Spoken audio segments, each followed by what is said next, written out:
Hello दोस्तों, क्या आप भी पुलिस बनना चाहते हैं? यदि हाँ, तो आप इस वीडियो को अंत तक देखें क्योंकि मैं इस वीडियो में पूरा प्रोसेस समझाने वाला हूँ कि कैसे आप पुलिस बन सकते हैं।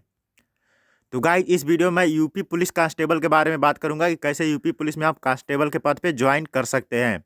यदि आप किसी अन्य राज्य से हैं तो आप अपने राज्य का कमेंट बॉक्स में नाम लिखें, जिससे कि मैं उस पर अलग से वीडियो बना दूंगा, जिससे आपको सारी प्रोसेस समझ में आ जाएगा कि कैसे आप अपने राज्य में पुलिस कांस्टेबल को ज्वाइन कर सकते हैं।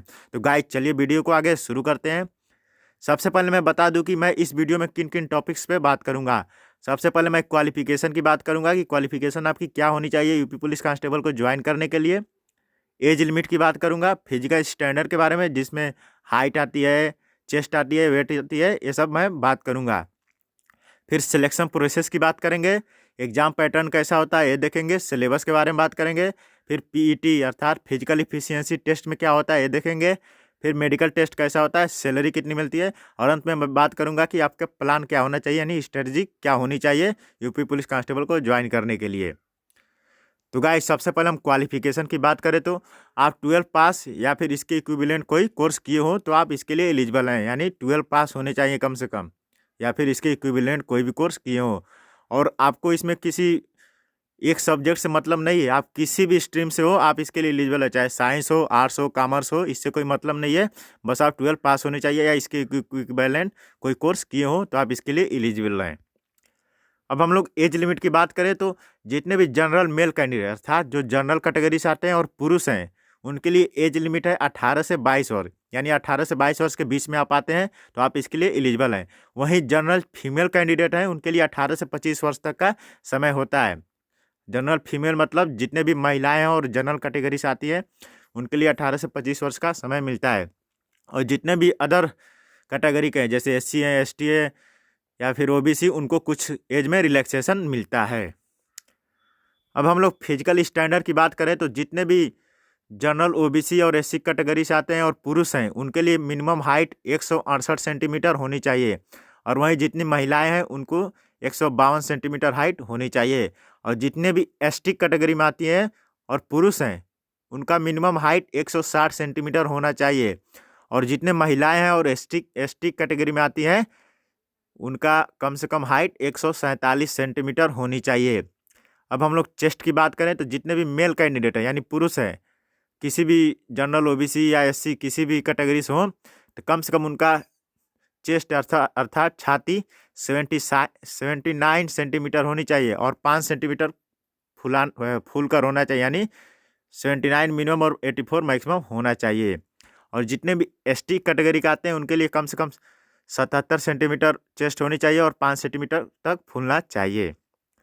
अब हम लोग वेट की बात करें तो जितने भी फीमेल कैंडिडेट है किसी भी कैटेगरी से हो, जनरल हो, OBC हो, ST हो या फिर SC हो, कम से कम 40 kg वेट होनी चाहिए। और पुरुषों के लिए कोई मतलब नहीं हो, कितना भी वेट हो इसको ज्वाइन कर सकते हैं।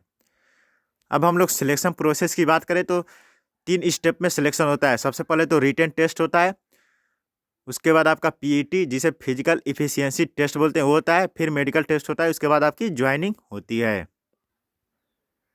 एग्जाम पैटर्न की बात करें तो आपका कंप्यूटर बेस्ड टेस्ट होता है जिसे CBT कहते हैं, और MCQ मतलब मल्टीपल चॉइस क्वेश्चन होते हैं, जिसमें से आपको 4 ऑप्शन रहेंगे प्रत्येक क्वेश्चन में और एक ऑप्शन सही होगा। सही करने पर आपको 2 मार्क्स मिलेंगे, अगर गलत करेंगे तो निगेटिव मार्क्स का भी स्कीम है, जिसमें 0.5 अर्थात 1/2 मार्क्स आपके कम हो जाते हैं।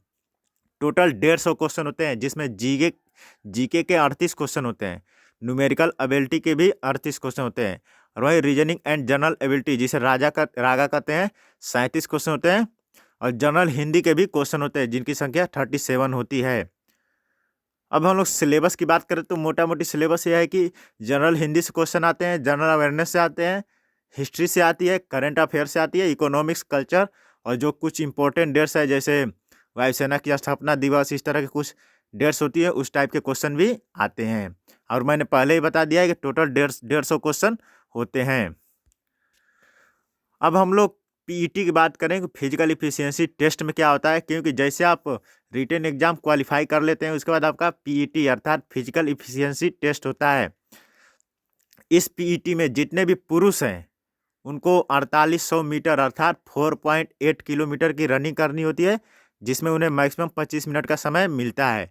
और वहीं जितने भी महिलाएं अर्थात फीमेल है उन्हें 2.4 किलोमीटर की रनिंग करनी होती है और समय मिलता है 14 मिनट।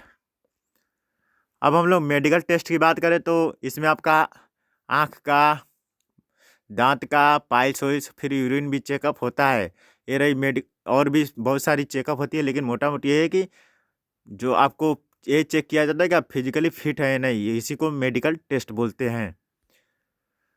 अब हम लोग सैलरी की बात करें तो आपकी एवरेज सैलरी 30,000 से 40,000 रुपये पर मंथ मिलती है और शुरुआत में इतनी मिलती है। समय के साथ साथ आपका सैलरी बढ़ता रहता है और प्रमोशन भी आप ले सकते हैं। अब हम लोग स्ट्रेटजी अर्थात प्लान की बात करें तो सबसे पहले यूपी पुलिस कांस्टेबल में ज्वाइन करने के लिए आपको सिलेबस पता होना चाहिए कि रिटन टेस्ट में सिलेबस क्या है।